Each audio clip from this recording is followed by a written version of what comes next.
Google వాడు లక్షల కోట్లు సంపాదిస్తాడు, మైక్రోసాఫ్ట్ వాడు లక్షల కోట్లు సంపాదిస్తాడు, యాపిల్ వాడు లక్షల కోట్లు సంపాదిస్తాడు, ఉద్యోగాలు ఇస్తాడు, ఉపాధి అవకాశాలు ఇస్తాడు, వాడి దేశానికి పన్ను కడతాడు. కాబట్టి అమెరికాలో ఏ ప్రభుత్వం అయినా వాళ్ళని తిడతదా, ఏ పార్టీ అయినా వాళ్ళని తిడతదా?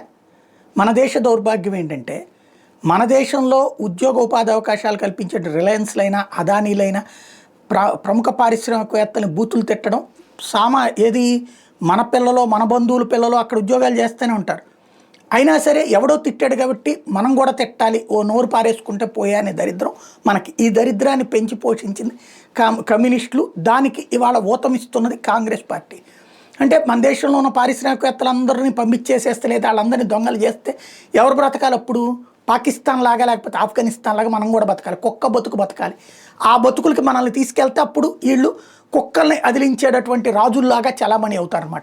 సుదీర్ఘకాలం పాటు భారత ఆర్థిక వ్యవస్థని పాశ్చాత్య దేశాలకి తాకట్టు పెట్టినటువంటి వాళ్ళు చేసేటటువంటి వ్యాఖ్యలు ఇప్పుడు ఈ దరిద్రమే పాకిస్తాన్కి పాకినట్టుంది. ఆసిఫ్ మునీర్ గారు కూడా ఇప్పుడు భారతదేశాన్ని దెబ్బతీస్తాడట, అణుబాంబులతో దాడితో పాటుగా అంబానీలు అదానీలకు సంబంధించినటువంటి ఆస్తుల్ని కుప్పకూలుస్తాడంట. అంటే మన దరిద్రాన్ని పాకిస్తాన్కి ఇచ్చాను, లేదా వీళ్ళందరూ కూడా పాకిస్తాను మరి వీళ్ళందరూ ఒకటేనా అన్నది ఇప్పుడు ఆలోచించుకోవాల్సిన అంశం.